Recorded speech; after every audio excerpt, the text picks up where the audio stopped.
Hello, thank you so much for joining us. This is your Friendly Reminder podcast. It's your weekly friendly reminder of what's going on around the world, what's going on in our lives, and everything in between. My name is Gus, and as always, I'll be your host for the evening. I do have my two dear friends here with us, Daniel and Sam. Thank you so much for joining us. Daniel, how are you today? Good. How are you doing, Gus? Doing pretty good. Happy to get started again. Sam, how are you? I'm doing good as well. Sounds good. Well, we do have a lot to talk about. Today is July the 23rd, as of the recording. But before we get started, I do just want to mention to our lovely listeners, our dedicated listeners, that you may have noticed that last week we did not have an episode. It was not due to negligence. I do apologize. Unfortunately, the curse of technical difficulties struck, and we did sadly lose the episode. We may talk about those subjects in future episodes, but for now, we're just going to move on and just tackle what's going on right now because there's really a lot to discuss. So, I mean, just to get started, the first order of business, it's really what's going on, the troubling reports going on in Portland, Oregon right now. Really something that started to develop last week. I believe Thursday was when the reports were starting to come out of multiple reports of heavily armed federal law enforcement officers dressed in camouflage, operating unmarked civilian vans, detaining protesters. And this really, this brings up a lot of questions like, who are they? And why are they doing this? and why don't they stop? Yes, and is it legal what they're doing? So again, multiple reports coming out stating that a lot of protesters were detained for prolonged periods of time, were questioned, sometimes really in what seems to be in a very off-the-book manner. These officers are not really well identified or hardly identified at all. There's been some reports that they do have, it states that it says police on their vest or in their jackets, but no particular badge with an ID number that identifies them individually. No agency. No idea what agency they're from. No agency. They're wearing military fatigue, so for all and carrying military weapons, so they look like they're military. And in fact, there's been some reports about some of the protesters saying there's hardly a way for the protesters to be able to differentiate them from just really any kind of right-wing militia dressed in the same kind of military fatigue. I mean, all of this is very, very troubling. The Department of Homeland Security Secretary, the acting, I should say, Homeland Security Secretary Chad Wolf has stated that these are officers of the Department of Homeland Security, specifically from the Border Patrol, but also other agencies. And this is at the behest of President Donald Trump, who obviously has decided that this is his law and order campaign, and this is what he's going to do. He's not just going to leave it up to local officials or even state officials. He's going to use this department of his department, what he views as his Department of Homeland Security, to dominate the streets, as he mentioned, about a month ago. I guess if you watch these videos, they are harrowing. You're seeing people pull up really quickly, jump out, guns pointed at individuals who are not armed, individuals who are away from federal property where these soldiers allegedly have jurisdiction, but certainly they don't have jurisdiction off of federal property, whereas a lot of these videos are shot. They're grabbing people, dragging them away. People are screaming after them. In one video, the one of the DHS officers who grabs the protester, turns around, points his gun at the camera, and says, "If you follow us, we will shoot you." Like this is literally stuff you would see in war movies happening Yeah. on American streets to American protesters and demonstrators. And again, their hook is, well, oh, we got to protect the courthouse. The courthouse is getting graffiti on it. It's there've been some broken windows, and there's been so we have to have an all-out assault where we're black bagging people, dragging them off the streets. Like it's an insane reaction. And you brought up Trump's Law and Order shtick. He's always babbling about law and order. I don't know if just to contextualize this a little bit. A week ago, Trump pardoned his best friend, Roger Stone. He pardoned him for committing all sorts of crimes, including lying to Congress and intimidating witnesses. And now he has the gall to say, well, this is about law and order because there's graffiti, so we have to be able to smash people's faces in with rubber bullets and drag them off the street because they broke a window. And again, it's not, and you're looking at these videos, sometimes people just standing there, like there's no, and most of these people, none of them have been charged with any crimes, because if you look at the statute that they're actually using as a hook, the only way they have authority over this is if people are committing felonies on federal property. I don't know if you know this, but graffiti, breaking a window, those aren't felonies. so Mhm. so this is just lawlessness and authoritarianism. So of course the entire right-wing media apparatus is excusing this, is calling this, well, just normal. Yeah, we just got to stop all these this unrest with this with basically the army, what amounts to the army. Anyway, it's not, I don't like to sort of enter into a debate about this issue, because it is an issue where people are getting dragged off American streets in the back of vans of innocent people never charged with a crime. They're not Mirandized. They're not, told why they're being arrested. The governors are trying to get them out. The Oregon senators are trying to get them out. Portland's mayor and city commissioners are trying to get them out. Certainly So none they of the haven't been residents want them released there. yet? Well, No, they're no, trying no. to So they're trying to they're get trying to get the officers out. the officers out. Oh, There, Yeah. there's no record of people being all of this stuff is off the books. Like there are no records of people being charged. So we wouldn't be able to say whether everyone who's gotten out has been released, because unless we've caught all of it on video and then they match that up to people who've been released, that's the only way you can tell. Because as far as I know, none of these people are really being charged, because again, they're not, there's no crimes here.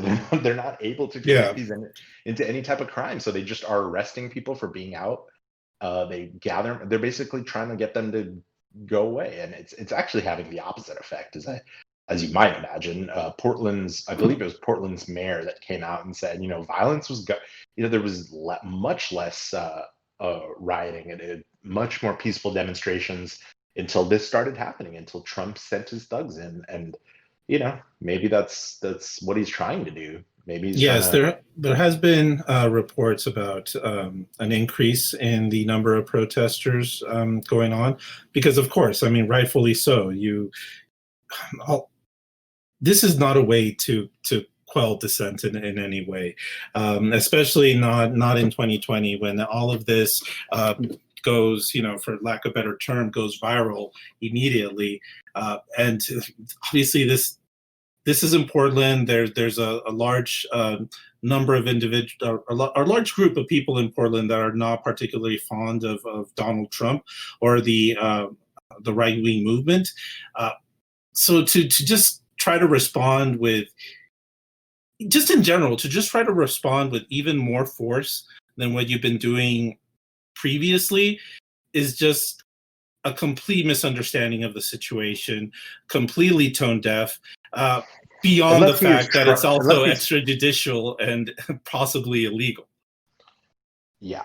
Go ahead. And in my opinion, in a lot of these cases, it's very straightforwardly unconstitutional arrests, because there's no probable cause or warrants that they're getting. They're just picking people up, and they're calling them temporary detentions. Oh, these aren't arrests.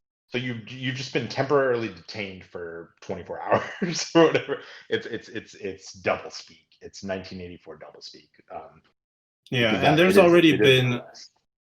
yeah, and as you mentioned, obviously there's been a lot of excuses coming up from right wing sources, but also from prominent members of the Republican Party as well. Our favorite Senator Tom Cotton has just come out just a couple of days ago and compared the protest to Confederate insurrectionists. Yes. So Well, then he should basically, should like them, shouldn't he? Shouldn't he want to build statues of yeah, them and taught you and would think. praise them just completely gratuitously and Yeah, you would bring you them would up want to with think he wants to talk about how they represent our heritage. yes, exactly. Donald Trump himself, which I don't want to say I'm appreciative, but I think it just makes me it makes this whole situation easier to process because he always just says the quiet things out loud. Oh yeah. And this is an ongoing an ongoing project, an ongoing program. I believe it's called Project Legend is what they're calling it, where this is going to roll out to other cities. And Donald Trump himself said New York, Chicago, Philadelphia, Detroit, Baltimore, they're all run by liberal Democrats. We're going to have more federal law enforcement there. That I can tell you. So, I mean, just the fact that he's saying, yeah, these are cities that are run by Democrats makes it pretty obvious what his intentions are. He sees this as his police force. He sees this as these agencies, this department, this specific department, Chad Wolf himself. He sees all of them as his tools to be able to crush whatever protests and whatever dissent comes his way, and he's not shy about it. He's saying the quiet things out loud. And what's particularly scary is not only does he have a large faction of the media trying to make excuses for him or downright just say it's the right thing to do, but he does have prominent members in his party that are still unable to say no to him. And I mean, they probably don't even want to. Tom Cotton has always been presented as this quote unquote smart Donald Trump, which is to say Tom Cotton was in the New York Times saying send federal troops in to quell these quote unquote insurrections. Sorry, I didn't mean to interrupt you, but go ahead. No, that's fine. That's a good point, and it's striking to me, right? Because all of this, I don't want to say it stems from the protests that began after the murder of George Floyd, per se. It's all of these are sometimes different conversations happening all at once. But when after the tragic murder of George Floyd, as well as other tragic murders of African American individuals, obviously there was a movement around racial injustice. Obviously, Black Lives Matter really did grow during this time of unrest, rightfully so. It's always important that we consider that to be a conversation about racial injustice, but through that, it also another conversation grew about the relationship between law enforcement and communities, as well as the state of policing in America, and a lot of people expressed concern, and rightfully so, because it was justified throughout a lot of the response to the protest by law enforcement. A lot of tear gassing going on, a lot of escalation, a lot of obviously peaceful protests that were disrupted in a very violent manner. And go ahead. Sorry. I was going to say the funny, I mean, maybe not funny. I think they think that this is going to make it better. It's the same kind of thing as Trump is doing writ large by sending just fascist police to just arrest people for, jaywalking, because he thinks, oh, this will just make it better if we just arrest everyone for breaking these vital rules. there's a tendency to want to go after people for spray painting and for destruction of property. Wolf's statement even said, he talked about property as if it were this holy thing. He said the city of Portland has been under siege by a violent mob while local political leaders refuse to restore law and order. And what he's talking about is each night lawless anarchists destroy and desecrate property, including the federal courthouse, and attack the brave law enforcement officers protecting it. What he's talking about, and you can see this in the videos, is that there's spray paint on the federal courthouse in Portland. And he's saying, this is, these lawless anarchists are spray painting the federal courthouse. So now we have to do this. This is just war now, which is just an insane overreach. And, something that I don't think even the worst Trump critics would have thought were actually going to happen. Maybe not. 4 years ago, if someone said there's going to be a very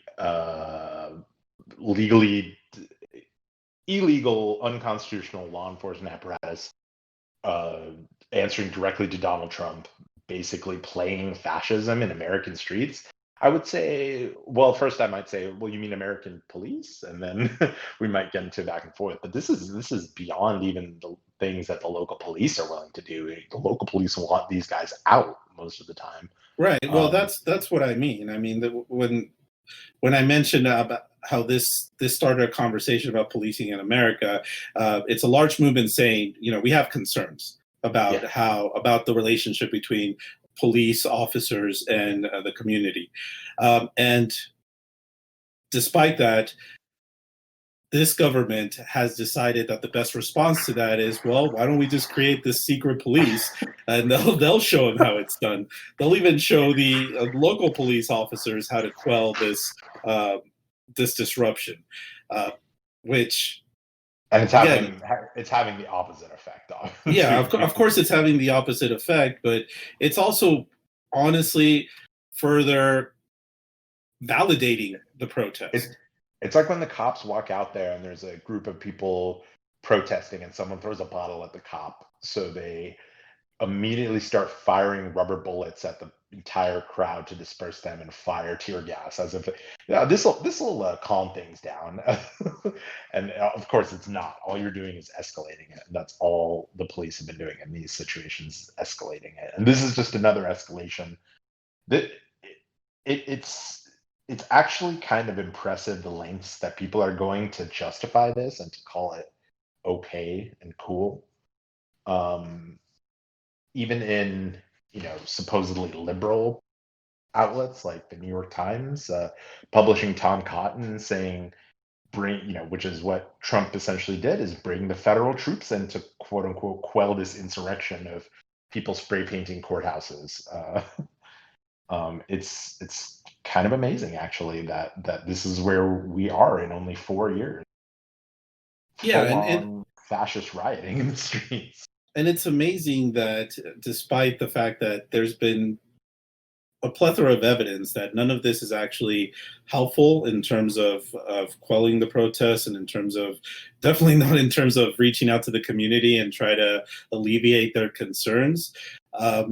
It's a double down on failure. It's refusing to understand that this is not 1968.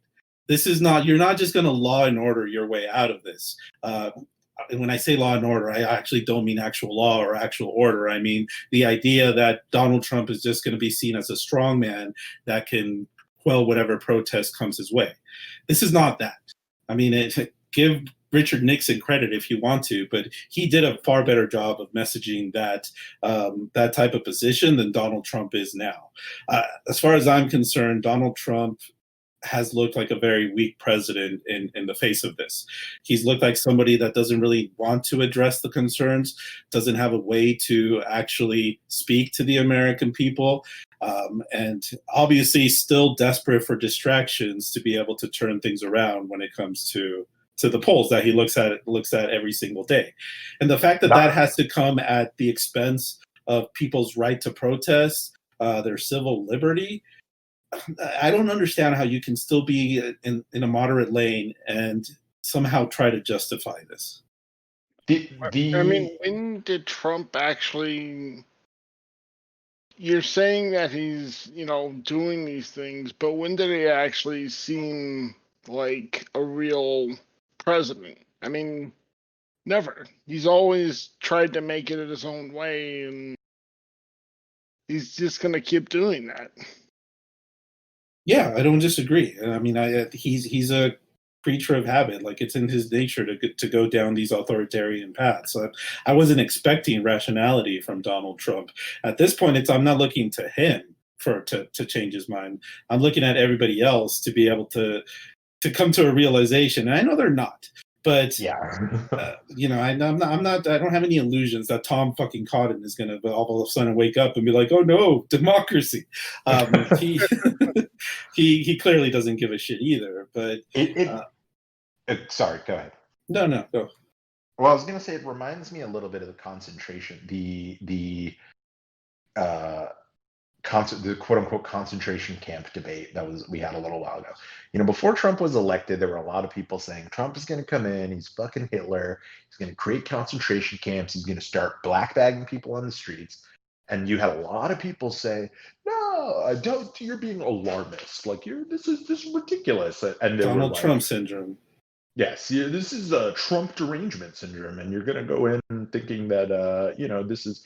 And a lot of Republicans said when the concentration camps said it, I'll be the first one there, saying no or whatever. When they start grabbing people off the streets, I'll be the first one there. Those same people today, where are they? When they were concentration camps thing happened, they were like, well, they're not really concentration camps, and here's all the reasons they're okay. And now they're like, well, they're not really secret police, and here's all the things. It's the intellectual dishonesty of some of these people is incredible. It's like, yes, the things that even the alarmist people said at the beginning are coming true, and you're still saying you're being alarmist. Like it's or they just want to deflect to a different thing. I mean, they'll bring up, well, what about the riots? What about the buildings being burned down? What about the small businesses being burned down? Man, I saw videos of windows being broken and things being set on fire. And that means I need a boot to step on someone's neck. That's just the feeling I have as an American. Someone needs to die or get hurt. Yeah, or a window got broken. Yeah, or somehow, we get ourselves thinking that, oh, well, I mean, if we just didn't riot or if we just didn't actually loot or anything like that. And it's like, to me, it's like, well, of course, like, yes, nobody, or, I don't advocate rioting or looting. I do not want to see it. It does not bring a smile to my face. But when you bring that up as if somehow you think the solution is for the community to just be calm and just to be orderly, then you're clearly not looking for any kind of long-term solution. What you want right now is for you to live about your life like you did before. But the fact of the matter is that the main message that from the very beginning is that for a large amount of people, living their life like before Trump was still hell. And it's even more hell. And they're getting to a point where they can't live like this anymore. And if we want to address that, we can't just tell these people to calm down and to not engage and to protest the right way. We have to actually meaningfully address the issues that they're speaking about. And none of this does it. In fact, it doubles down on what they're saying. It doubles down on the fact that if you can't actually go out and protest and practice your civil rights, then what do you gain from being orderly and from being quiet and from going about your life? Well, it really does seem to me sometimes that certain Americans have in this idea that they are free because there are 300 different kinds of Oreos at the store. And it doesn't matter if people are being black bagged and that they're concentration camps or any of this stuff, or Roger Stone has been committing crimes for the Republican Party for the better part of 3 decades and was pardoned by the president. None of that matters because, this is I completely lost track of what I was about to say. I It apologize for that. happens. Yeah, I mean, it's complacency. It's being comfortable with your life, and because you get to enjoy that, it's easy for you to kind of just diminish the injustice, frequent injustices that are happening to other communities. Yes. And really, that's usually when I hear, oh, like if only they just didn't if only they just didn't loot or riot.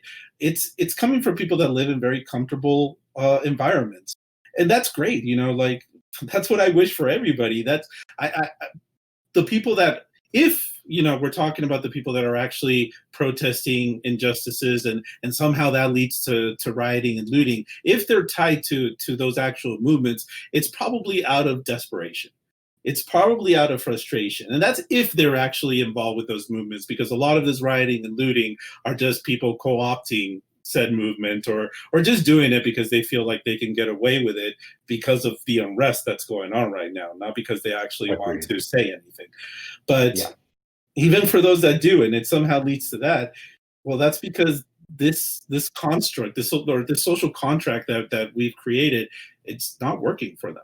And if you truly want the looting and rioting to stop, you need to address why it's not working for them, because otherwise you can't just expect peace to come to you when you're not doing anything to help others that haven't benefited from the things you have. And it is, I'm paraphrasing MLK when he said that peace is not just the absence of tension or the absence of upset, it's the presence of some sort of affirmative justice. And I get it. And for those people saying, oh, they need to just be peaceful, what the fuck do you think's been going on for the last like, what do you think Colin Kaepernick was? What do you think? There have been numerous extremely peaceful protests for years, and you ignored them, or you actively antagonized them because they were kneeling during your football game during the national anthem. So hey, the peaceful protest didn't work. This is what you get. Yeah. Sorry. And then I mean, that's really what it is. Like, you can't just ignore people or intentionally antagonize them and hope they go away. Not how it works. And I think all of this is even more evident by the fact that obviously with these federal troops and these federal agents and officers, but even with local policemen, the fact that they've showed a tendency to not discriminate between peaceful protesters and actual looters and rioters is, to me, an indication that yes, all of this is broken.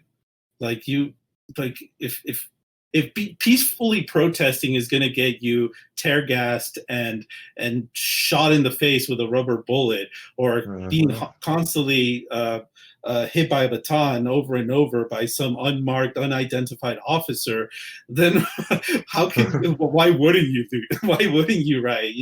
I don't advocate it.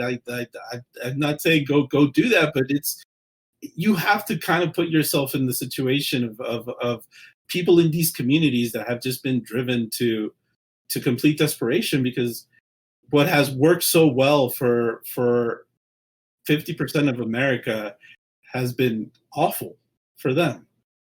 And things aren't going to get better until we actually view it that way. So kind of on the same topic, Chad Wolf, the acting DHS secretary, whose name sounds like an 80s villain, Chad Wolf, he tweeted out a picture of, he was like, this is violent. Look at this guy. You think these are protesters? They're showing up for violence. And he tweeted a picture of a dude with a gas mask, or he tweeted a picture. This was taken off a protester, supposedly peaceful. And it was a shield constructed out of a garbage can lid and a gas mask. And I was like, gee, Chad, why the hell would people have shields and gas masks? It's almost like you're hitting them with batons, shooting them with rubber bullets, and launching tear gas in their faces.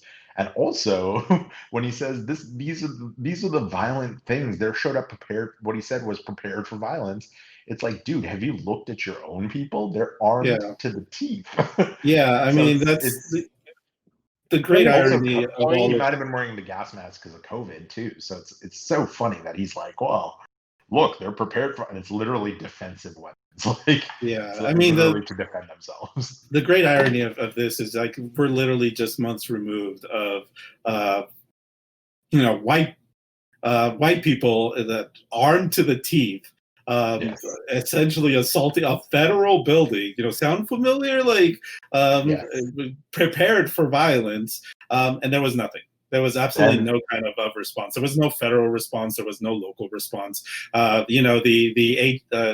security members that were already in the building, they were they were in a. I mean, they didn't do anything. They just sat there and they just allowed the people to protest. They had to cancel. So some debate had to get canceled because the members of the state legislature did not feel comfortable debating while 40 psychopaths with assault weapons stood above her and yelled at her. Yeah.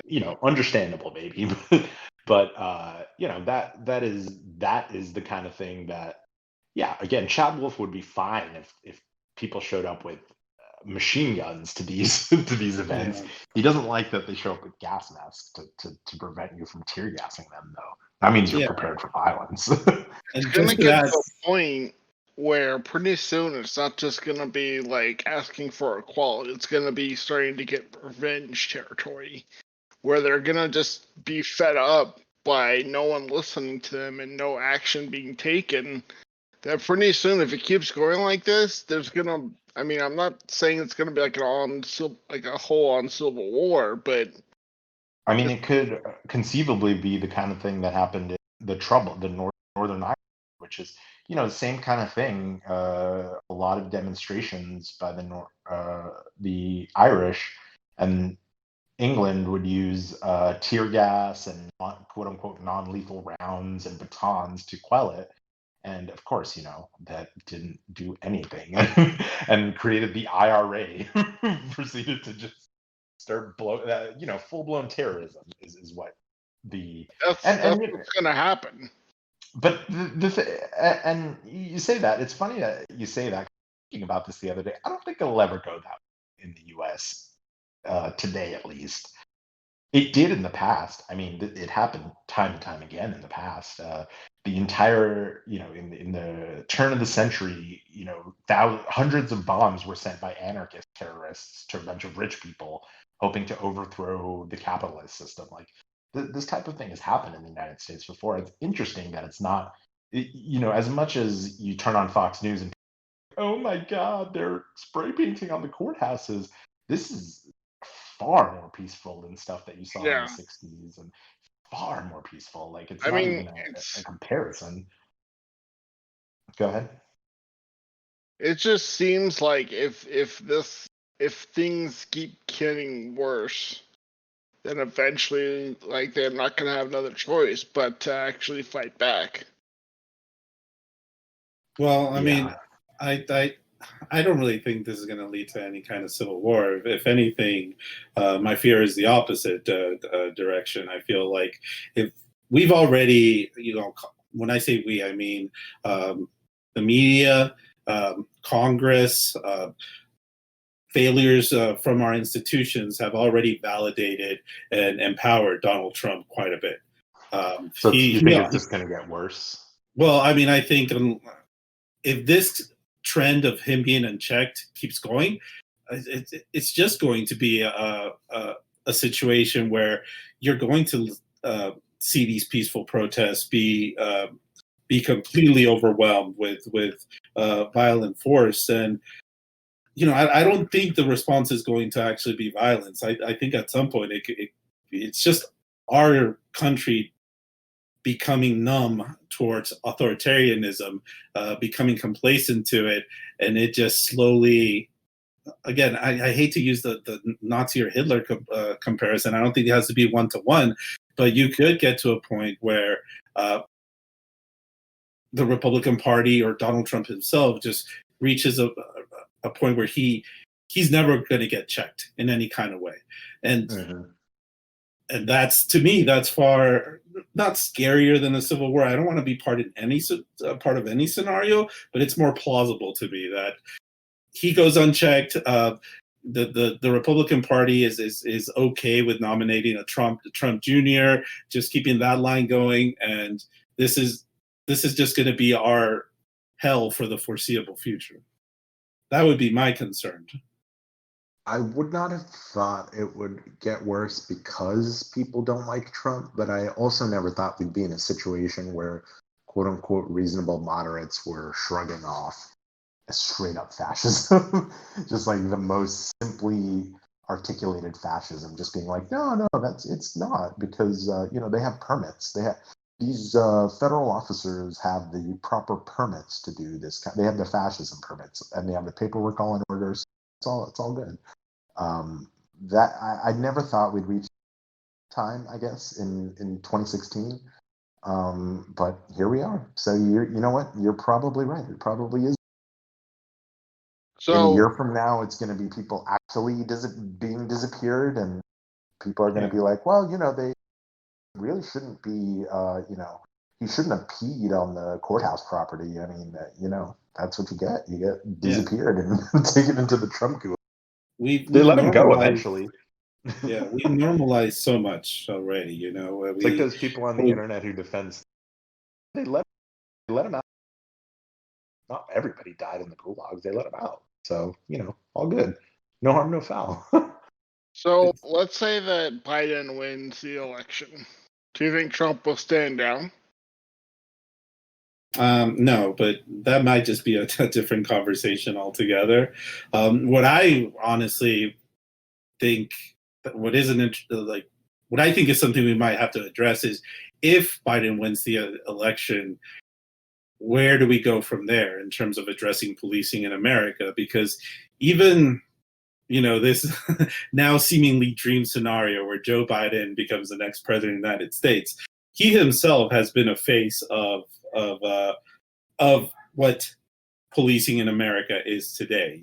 He's been a part of this movement to increase the police state, to eliminate crime, not through community outreach or through mental health sources, but to simply fund the police and militarize the police. So I'm wondering, if he's elected, is there going to be a change of heart? Obviously, he did this back in '94, I believe, is when he supported the crime bill. Is he going to? He's tried to be an ally for Black Lives Matter. He's trying to reach out to more liberal and more leftist movements, not necessarily just rely on his moderate credentials over the last couple of weeks. But I'm wondering if a Joe Biden administration is even going to be particularly interested in addressing these issues in a meaningful manner, if that makes sense. Yeah, it does. I think it depends on who you ask. I think is not as radical as a lot of the people still out in the streets want. But I think they would do what many of those people would call very sort of lukewarmed over proposals. Yeah. I don't, and I'm not disparaging, a lot of those. I think a lot of the proposals, getting rid of qualified immunity, which protects police officers from legal liability from when they rights. That sounds like a great reform. The Democratic reform agenda is actually pretty good. Again, it's not going to be the most extreme. What the most extreme people, police departments are still going to exist under this agenda, but and still going to exist basically in the way they exist now. But it's not. And the question the next question is: Are there still going to be demonstrations after if Biden wins? I would say that Biden winning would probably take a lot of the air.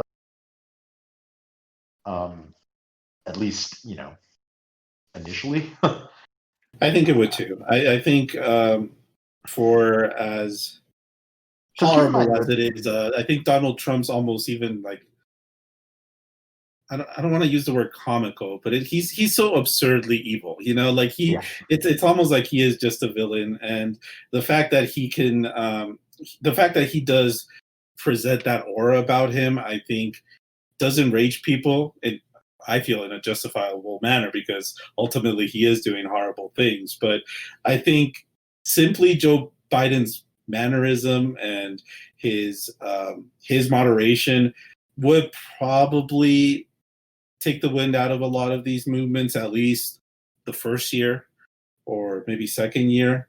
I don't know though. I mean, I don't want to speak for a lot of people here, because a lot of this is carried out because of racial injustice. And there, I am a minority here in America, but I can't pretend to know what it's like to be Black in America, and I can't speak for that movement and say that it's good.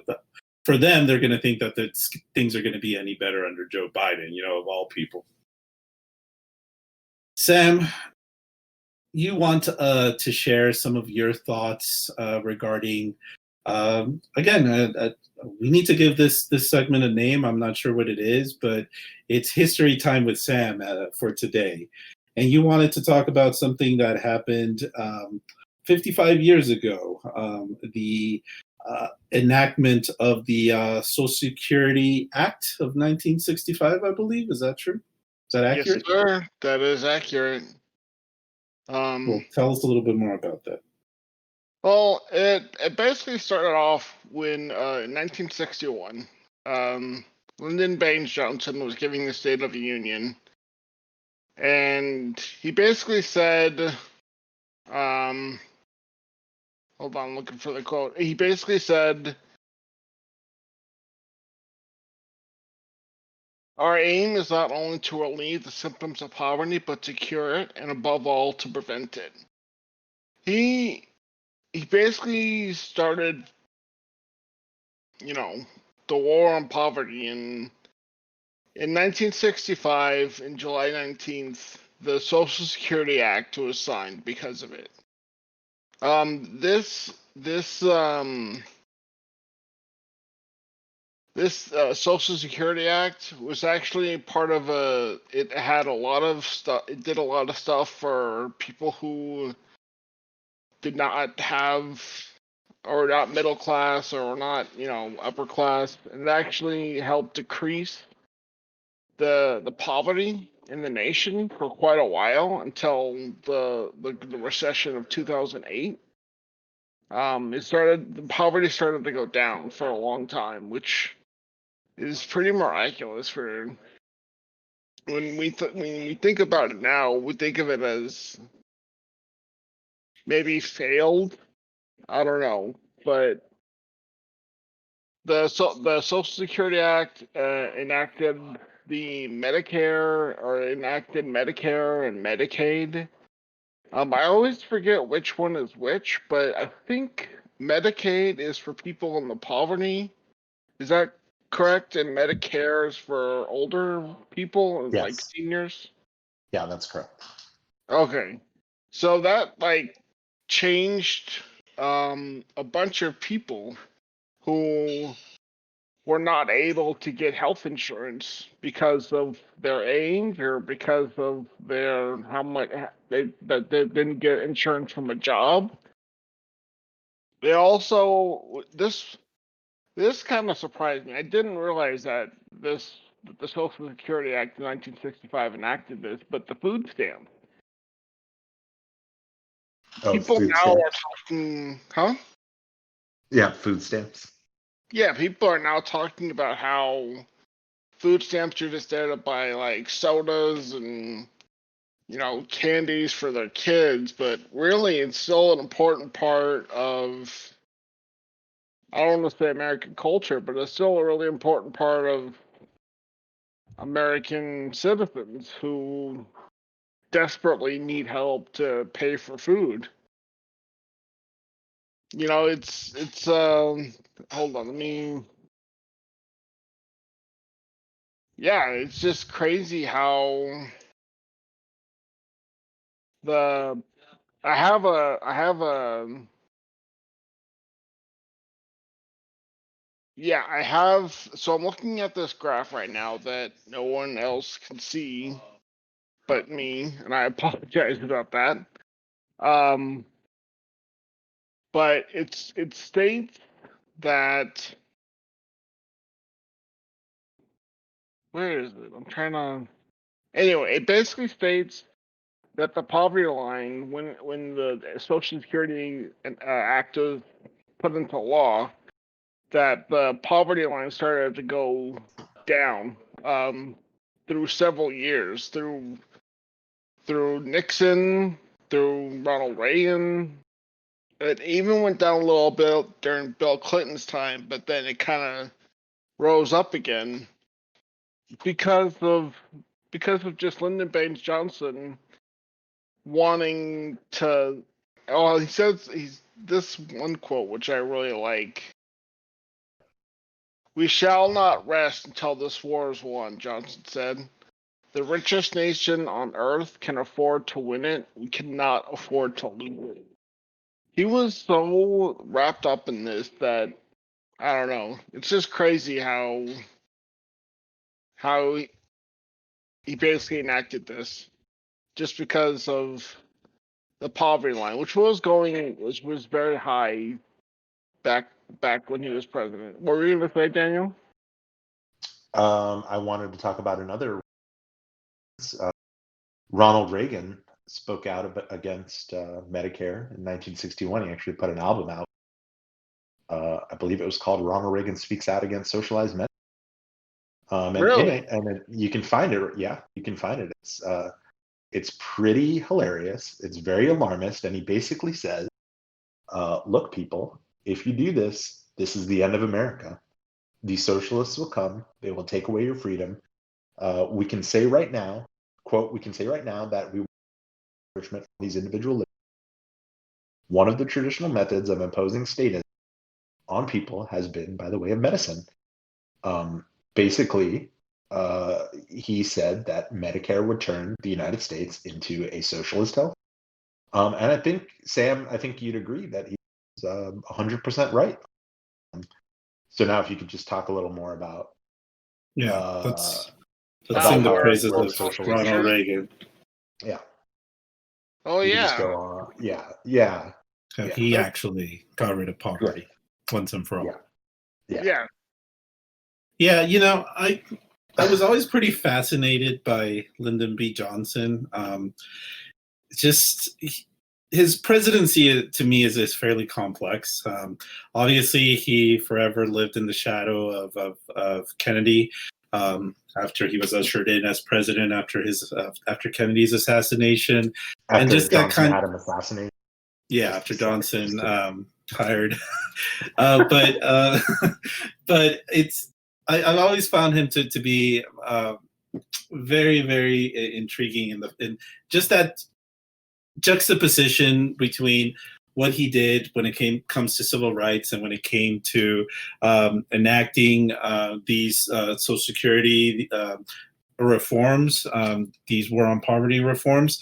But also, obviously, he was always haunted by the war in Vietnam, where he very obviously made mistakes. And that really ended up defining his presidency and obviously led to him not seeking re-election. But his time in office has always been something I found fascinating. He's not my favorite president per se, but I do think he's one of the more interesting ones. I mean, he dealt with a lot of what we're facing today, and he dealt with it. What? Oh, sorry, I didn't mean to interrupt you. Go ahead. No, what were you going to say? Well, I was going to say that it was at the moment, obviously no people didn't know this then, but I mean, the civil rights movement, the complete switching of the great unrest in the parties, where the South, the Democratic Party lost the South for a generation. Yeah. And here's a Texas Republican, and not some sort of he lives in Texas, but I'm referring to George W. Bush, but this guy was hardcore Texan. I mean, not not a liberal in the normal way today. Yeah. Because it wasn't the type of that wasn't the way we're structured. So yeah, you had a very complex situation. And I mean, obviously the Vietnam War was the one thing that, that, like you said, Gus, defined his presidency. But it's just crazy how he enacted the Civil Rights Act of, I think it's 1965, right? The Civil Rights Act? Yeah. And 64. Also, 64? Yeah. Oh, I thought it was 65. Well, anyway, I mean, it's just, even with all of this, I can't think of the right word, but even like with all of this weight on his shoulders, he was still able to, I mean, I don't like to say this, but very much, but make America a better place for people to live. Well, I definitely do think he did some things that still stand today, even against an amazing amount of resistance and backlash. To this very day, we're still seeing attempts to gut Social Security, to gut Medicare. They would never say get rid of it. It's a socialist hellhole, because they know it's, now that it's actually law, it's extremely popular and everybody loves it. Yeah, it is. So but I mean, even if you look at this recent stimulus push, there's still Donald Trump is still pushing for a payroll tax cut, or a payroll holiday, as they want to call it, tax holiday. It didn't go through. I think they just announced today that it's not going to be part of the package, but that is very much an attempt. I mean, those are the FICA taxes. That is very much an attempt to gut funding for Social Security. So they can turn around and say, oh, it's be like, here you go, more money for you. And it's obviously the long-term plays to just defund it, defund Social Security. But yes, again, Lyndon B. Johnson is a complex presidency, and a lot of his monumental achievements and a lot of his failures are still live with us today. I appreciate you sharing that, Tim. Reagan was a terrible president, but you should pick up how Social Security and Medicare will turn us into Nazi Germany. Yeah, it's a banger. All right. Well, I do appreciate that. And we are really pretty much out of time. So I do just want to say once again to our lovely listeners, thank you so much for joining us today. I hope you enjoyed our conversations. Sam, Daniel, I want to thank you both.